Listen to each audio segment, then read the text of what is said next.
नमस्कार दोस्तों, आप सभी का हमारे विनय स्टडी में स्वागत है। दोस्तों, आज मैं आपके लिए 14,580 पदों पर सीधी भर्ती के संबंध में महत्वपूर्ण जानकारी लेकर आया हूं।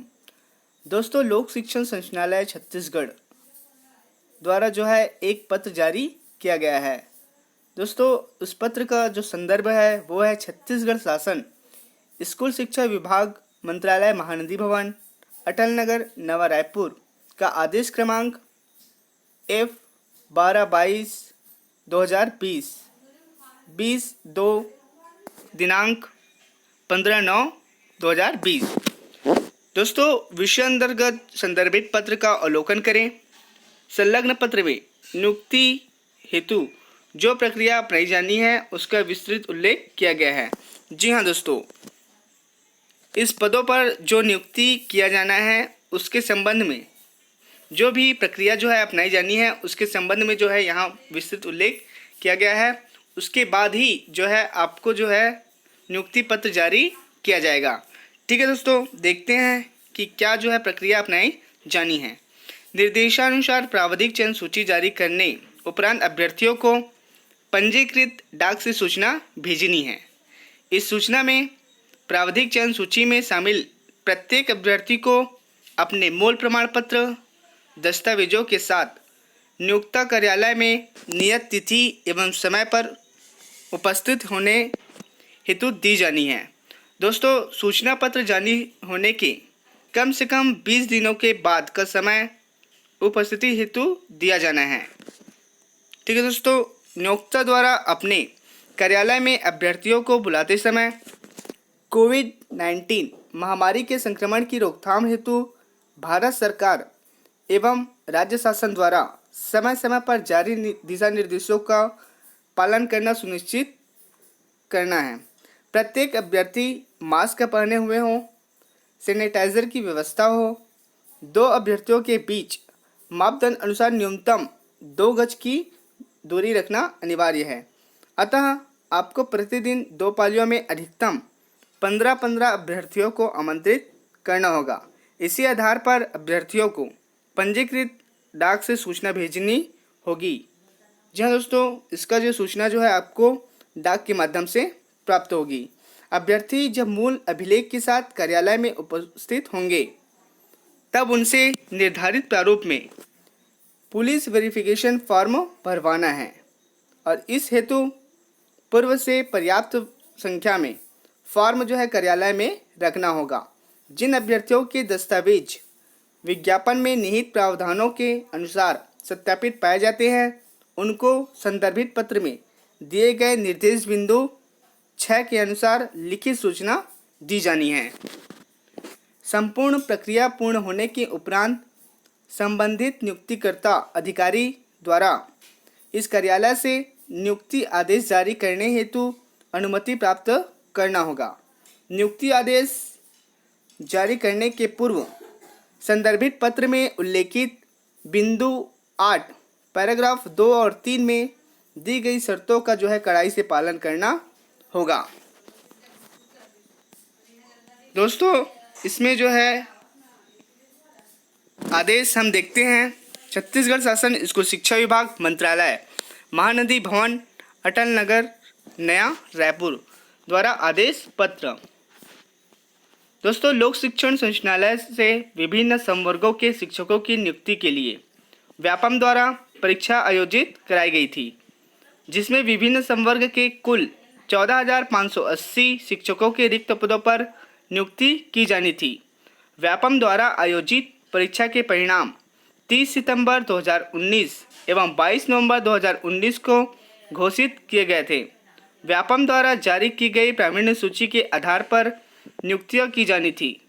मार्च 2020 में कोरोना लॉकडाउन होने के पश्चात वित्त विभाग द्वारा यह निर्देश जारी किए गए कि विभागों में प्रचलित नियुक्तियों की प्रक्रिया जारी रहेगी, परंतु नियुक्ति आदेश जारी करने के पूर्व वित्त विभाग से सहमति प्राप्त करना आवश्यक होगा।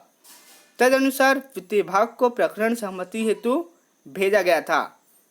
उसके बाद वित्त विभाग से प्राप्त सहमति के आधार पर राज्य शासन एतद द्वारा व्यापम द्वारा आयोजित परीक्षा के लिए विज्ञापित 14,580 शिक्षकों के पदों पर नियुक्ति की अनुमति जो है निम्नलिखित शर्तों के साथ देता है।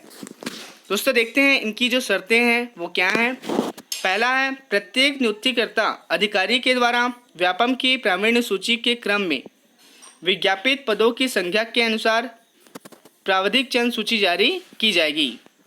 दूसरा है दोस्तों, प्रावधिक चयन सूची में सम्मिलित अभ्यर्थियों को नियुक्तिकर्ता अधिकारी के द्वारा कार्यालय में बुलाकर दस्तावेजों का सत्यापन कराया जाएगा। इस बात का विशेष ध्यान रखा जाएगा कि दस्तावेज सत्यापन के समय कोरोना संक्रमण से बचाव से संबंधित भारत सरकार तथा राज्य सरकार के सैनिटाइजेशन एवं सामाजिक दूरी बनाए रखें आदि के सभी निर्देशों का पालन सुनिश्चित किया जाए। तीसरा है दोस्तों, जिन अभ्यर्थियों के दस्तावेज सत्यापित होते हैं उन्हें जिला चिकित्सालय बोर्ड से मेडिकल फिटनेस प्रमाण पत्र प्राप्त करने हेतु निर्देश दिया जाएगा तथा पुलिस वेरिफिकेशन हेतु संबंधित का प्रकरण भेजा जाएगा।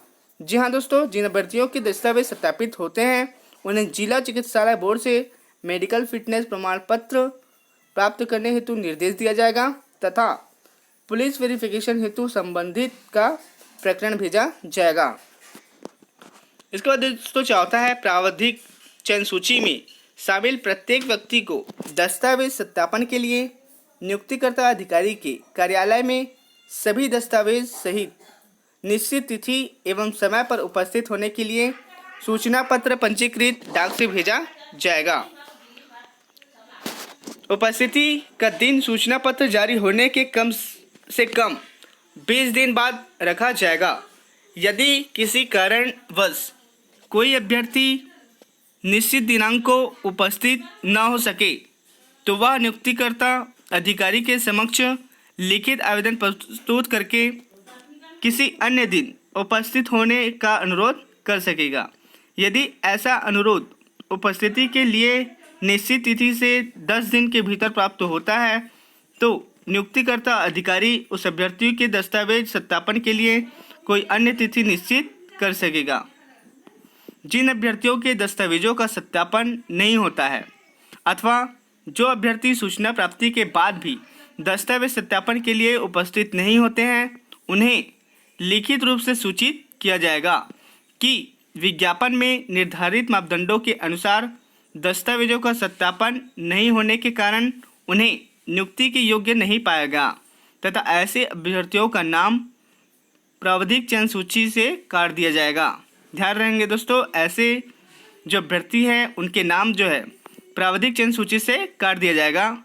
अभ्यर्थियों को दी जाने वाली सूचना में इस बात का स्पष्ट उल्लेख किया जाएगा कि कौन से अनिवार्य दस्तावेज सत्यापित नहीं हुए हैं। इसके बाद दोस्तों छठवां है, जिन अभ्यर्थियों के दस्तावेजों का सत्यापन नियमानुसार पूर्ण होगा उन्हें इस बात की लिखित सूचना दी जाएगी कि उनका प्रकरण मेडिकल फिटनेस एवं सेवा पूर्व पुलिस वेरिफिकेशन के लिए भेजा जा रहा है। ये दोनों कार्य पूर्ण होने के पश्चात उनके लिए पृथक से नियुक्ति आदेश जारी किया जाएगा। पत्र में इस बात का भी स्पष्ट रूप से उल्लेख किया जाएगा कि यह पत्र नियुक्ति आदेश नहीं है।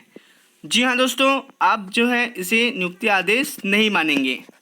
ठीक है दोस्तों, संपूर्ण जो प्रक्रिया है पूर्ण होने के बाद संबंधित नियुक्तिकर्ता अधिकारी द्वारा नियुक्ति आदेश तैयार किया जाएगा। दस्तावेज सत्यापन उपरांत उन पात्र चयनित अभ्यर्थियों के नियुक्ति आदेश जारी किए जाएंगे जिन्हें मेडिकल बोर्ड द्वारा फिट पाया गया है तथा जिनके पुलिस वेरिफिकेशन में जो है प्रतिकूल टिप नहीं पाई गई है।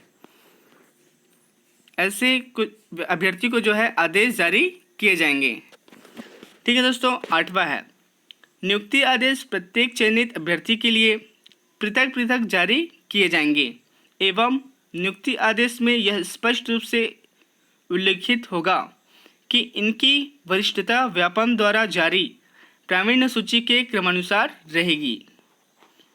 राज्य शासन द्वारा परीक्षा अवधि के दौरान देय वेतन और अन्य लाभों के संबंध में जारी पत्र क्रमांक 372/260 विनी 4/2020 दिनांक 29/7/2020 इन नियुक्तियों पर लागू होगा। परीक्षा अवधि जो है 3 वर्ष की होगी। याद रखेंगे दोस्तों, पहले जो है परीक्षा अवधि जो है 2 वर्ष की होती थी, अब परीक्षा अवधि जो है 3 वर्ष की होगी। नियुक्ति आदेश में परीक्षा के संबंध में इन निर्देशों का जो है स्पष्ट उल्लेख किया जाएगा। राज्य शासन द्वारा स्कूल खोलने के आदेश जारी होने के उपरांत ही नियुक्ति आदेश जारी किए जाएंगे। याद रखेंगे दोस्तों, राज्य शासन द्वारा स्कूल खोलने के आदेश जारी होने के उपरांत ही नियुक्ति आदेश जारी किए जाएंगे। नियुक्ति आदेश में यह स्पष्ट उल्लेख होगा कि नियुक्ति किसी न्यायालय में लंबित अथवा भविष्य में दायर किसी भी प्रकरण में माननीय न्यायालय द्वारा पारित आदेश के अध्याधीन होंगी और यह आदेश वित्त विभाग के जावा क्रमांक 978 वित्त विभाग ब3/200 दिनांक 14/9/2020 के द्वारा सहमति प्राप्त की गई है। ठीक है दोस्तों, इस प्रकार से जो है जानकारी निकल कर आई है। दोस्तों, इसके संबंध में जो है एक और पत्र जारी किया गया है और यह पत्र है नोवेल कोरोना वायरस से संक्रमण की रोकथाम एवं नियंत्रण हेतु। दोस्तों, यह जो है अति आवश्यक है। दोस्तों, राज्य शासन द्वारा पूर्व में नोवेल कोरोना वायरस कोविड-19 से संक्रमण के रोकथाम एवं नियंत्रण के संबंध में दिशा निर्देश जारी किए गए हैं। शासकीय कर्मचारियों को कार्यस्थल पर कोरोना वायरस से सुरक्षित वातावरण प्रदान किए जाने के उद्देश्य से निम्नलिखित निर्देश जारी किए जाते हैं। कार्यालय परिसर एवं आसपास सफाई का विशेष ध्यान रखा जाए। कार्यालय में आगंतुकों के आवागमन में नियंत्रित किया जाए। अनावश्यक आगंतुकों के प्रवेश में रोक लगाई जाए। यह विशेषकर ध्यान रखा जाए कि इससे आम नागरिकों को कठिनाई न हो। यथासंभव बैठक का आयोजन नहीं किया जाए। आवश्यक बैठक वीडियो कॉन्फ्रेंस के माध्यम से आयोजित किया जा सकता है। अनावश्यक दौरे नहीं किए जाएं। अति आवश्यक हो तभी दौरे किए जाएं। डिजिटल सचिवालय का अधिक से अधिक उपयोग किया जाए तथा रस्तियों के प्रवाह में कमी लाई जाए। तकनीकी उपकरणों का प्रयोग किया जा सकता है। जिन कार्यालयों में जिम, मनोरंजन केंद्र एवं झूला घरों का संचालन है वे 31 मार्च 2020 तक जो है बंद रखा जाए। शासकीय कार्यालयों का नियमित रूप से सैनिटाइज किया जाए, जैसे दरवाजे हैं, रोलिंग है एवं फर्नीचर जो नियमित रूप से कर्मचारियों के संपर्क में होता है, इसमें विशेष ध्यान रखा जाए। शासकीय कार्यालयों के जो बाथरूम है यूरी में साफ सफाई का विशेष ध्यान रखा जाए। सैनिटाइजर की व्यवस्था भी करना सुनिश्चित किया जाए। जिन कार्यालयों में स्वास्थ्य सुविधाएं उपलब्ध हैं वहां प्रारंभिक जांच एवं उपचार का व्यवस्था सुनिश्चित किया जाए। राज्य शासन द्वारा शासकीय कर्मचारी अधिकारी के अनावश्यक अवकाश पर जो है प्रतिबंध लगाने हेतु निर्देश जारी किया गया है, किंतु कोरोना प्रभावित के संपर्क में आए कर्मचारी या स्वास्थ्यगत कारणों से आवश्यक आवेदन पत्र प्राप्त होने पर प्राथमिकता के आधार पर स्वीकृति किया जाए। साथ ही उन्हें आवश्यक सुविधा की उपलब्ध कराई जाए। शासकीय कार्यालयों में कार्यरत वरिष्ठ कर्मचारी, गर्भवती महिलाएं एवं जो कर्मचारी अधिकारी नियमित रूप से चिकित्सा सुविधा ले रहे हैं उनके लिए विशेष सतर्कता बरती जाए। यह भी ध्यान रहे कि इन कर्मचारियों को कार्यालय के फ्रंट डेस्क, रिसेप्शन आदि में नियोजित नहीं किया जाए।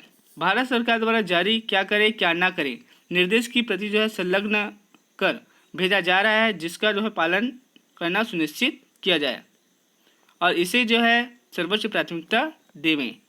ठीक है दोस्तों, इस प्रकार से जो है पत्र भी जारी किया गया है। ठीक है दोस्तों, जिसका अब सभी को इंतज़ार था वो अब समय आने ही वाला है। ठीक है दोस्तों, नियुक्ति पत्र जो है अब बहुत ही जल्द जारी हो जाएगा। ठीक है दोस्तों, थैंक यू दोस्तों। इससे संबंधित और कोई भी यदि आपको जानकारी चाहिए तो आप हमें कमेंट बॉक्स पर कमेंट कर सकते हैं। ठीक है दोस्तों, थैंक यू दोस्तों, थैंक यू।